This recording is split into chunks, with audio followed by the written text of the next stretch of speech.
안녕하세요, 홍승인 변호사입니다. 오늘 이 시간에는 모욕에 대해서 말씀을 드리고자 합니다. 상관모욕이든 모욕이든 간에 모욕죄에 있어서는 기본적인 행위 양태가 상대방으로 하여금 인격적 가치를 허물어뜨리게 만드는 수준의 욕설을 했을 때 또는 그런 발언들을 했을 때 성립하는 범죄입니다. 사실은 일반 사회에 있어서는 모욕을 했다고 하더라도 보통 기소유예 나오는 경우도 많고 벌금 같은 경우에도 50만 원 정도로 낮게 나오는 게 일반적입니다. 그런데 군대에 있어서는 모욕이 좀 치명적인 이유가 되는 게, 모욕으로 인해서 벌금 50만 원을 받든 100만 원을 받든 간에 그로 인해서 징계까지도 이어지기 때문에 군생활함에 있어서는 징계를 받으면은 진급이 누락되거나 진급에 있어서 심사조차도 받지 못하는 사태에 접어들게 되니까 그게 가장 큰 문제라고 하겠습니다. 그래서 실제로는 내가 어떤 사람한테 대해서 모욕적인 발언을 한 적이 없음에도 불구하고 실제로는 그 피해자, 신고자가 허위사실 또는 과장된 얘기로 해서 신고하는 경우가 많기 때문에 오늘 이 시간에 말씀드릴 부분에 대해서는 모욕죄로 인해서 조사를 받고 있거나 아니면 모욕죄로 인해서 지금 현재 재판을 받고 계시는 분들에 대해서 좀 알려드리고자 하는 그런 내용이 되겠습니다. 일단 모욕에 있어서 신고자는 보통의 경우에 있어서는 어떤 사람이, 가해자가 나한테 욕설을 했다 또는 옆에서 가해자가 욕설을 하는 것을 들었다, 이런 내용에 대해서 신고를 함으로써 발생이 됩니다. 만일 여러분께서 이런 모욕적인 말을 한 적이 없다 라고 했을 때는 제일 중요한 거는 객관적인 증거 자료입니다. 해서 카톡이라든지 녹음 파일 이런 부분들이 있으면 상당히 도움이 되는데요. 예를 들어서 내가 그 인원한테 욕설을 한 적이 없음에도 불구하고 신고를 당했다. 그런데 그 이후에도 우리는 굉장히 잘 지내왔었다. 같이 술도 먹고 같이 하하호호 웃고 떠들면서 같이 잘 지내왔었다. 이런 부분에 대해서는 유력한 근거 자료가 될 수 있으니까 이 부분에 대해서는 객관적인 근거 자료를 확보함이 좋습니다. 또는 그 자리에 있었던 목격자를 확보하는 것들이 굉장히 중요합니다. 예를 들어서 술을 먹다가 어떤 사람에 대해서 욕설을 했다, 어떤 사람에 대해서 상관모욕을 했다, 이런 경우에 있어서 나는 실제 그런 사실관계가 없다 라고 했을 때는 그 자리에 있었던 다른 제3자를 재빨리 확보를 하는 편이 좋습니다. 그 목격자로 하여금 사실 확인서를 받든 아니면 조사 과정에서 이 사람을 조사시켜 주세요 라고 해서 조사를 받게 하든 그렇게 목격자를 확보하는 부분이 가장 빠르고도 현명한 대처 방법입니다. 만약에 이 모욕죄로 인해서 기소가 돼서 법원 단계까지 갔다 라고 했을 때는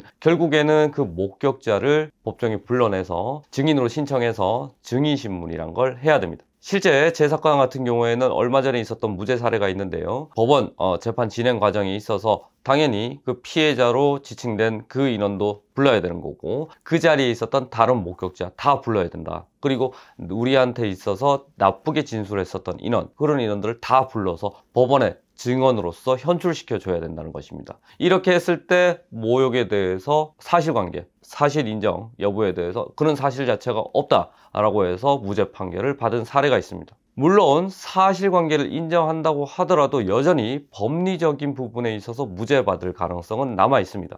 예를 들어서 내가 어떤 새끼 이런 욕설을 했다, 이 정도 수준이 아니었다, 내가 지휘관이었는데 이 인원에 대해서 너무 못하니까 훈계 차원에서 질책을 한 적이 있었다. 그런데 욕설을 쓴 건 아니고 대체 뭐 하는 놈이냐, 대체 이 부분에 대해서 왜 이렇게 했느냐, 네가 정신이 있는 놈이냐 없는 놈이냐, 아니면 정신이 있는 거냐 없는 거냐, 이렇게 얘기를 했다. 이런 것들이 다 모욕죄로 연결되지는 않습니다. 어떤 말이냐면 사회상규에 위배되지 않는 범위에 속한다라는 판결을 받을 수도 있다는 점입니다. 해서 이런 부분에 대해서 실제 제 사례를 보면 이 정도 수준은 모욕에 해당하지 않는다, 또는 이 정도 수준은 사회상규에 반하지 않는다 라는 것들을 이유로 해서 무죄 판결을 받은 사례도 있었습니다. 또한 역시 마찬가지로 이 모욕이라는 거는 상관모욕 부분에 있어서도 역시 통용되는 얘기인데요. 이 상관모욕이든 모욕이든 간에 공연성이 있어야 되는 겁니다.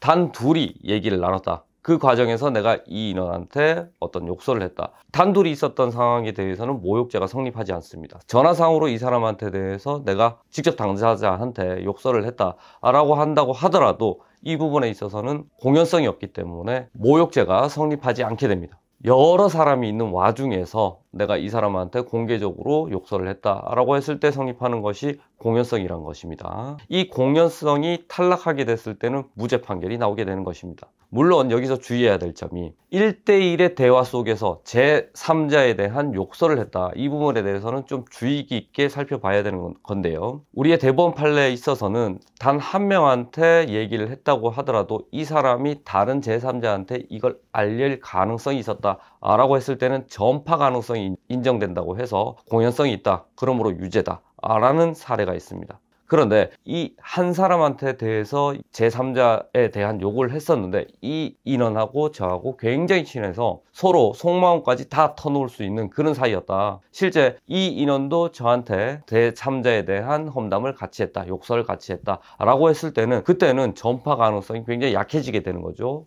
그럼으로써 우리는 공연성이 없다라고 해서 무죄까지도 받을 수 있다는 것입니다. 정리하겠습니다. 모욕, 상간모욕에 있어서 가장 중요한 점은 사실 인정 여부다. 사실 인정 여부에 있어서 나는 실제 이 사람한테 그런 얘기를 한 적이 없다라고 했을 때는 증거 수집이 필요하다. 카카오톡 대화, 음성 녹취 파일, 그리고 제3자의 사실 확인서, 목격자의 진술서 이런 부분들이 필요하다. 그래서 내가 실제 제3자에 대해서 욕설을 한 적이 없다는 점에 대해서 소명할 수 있다. 그럼으로써 무죄를 받을 수 있다. 무죄를 받는 두 번째 방법은 이 사람한테 어떤 얘기를 한 적은 있었어도 이게 사회상규에 반하지 않는다. 이 정도 수준의 발언에 대해서는 모욕죄에 성립하지 않는다. 그럼으로써 법리적으로는 무죄에 해당한다. 이렇게 논리 구성을 할 수도 있습니다. 마지막으로는 전파 가능성, 공연성입니다. 1대1로 대화를 했다. 근데 직접적인 상대방에 대해서 내가 욕설을 했다. 이거는 주변 사람들이 듣지 않았다면 주변 사람들이 들을 수 없는 공간이었다.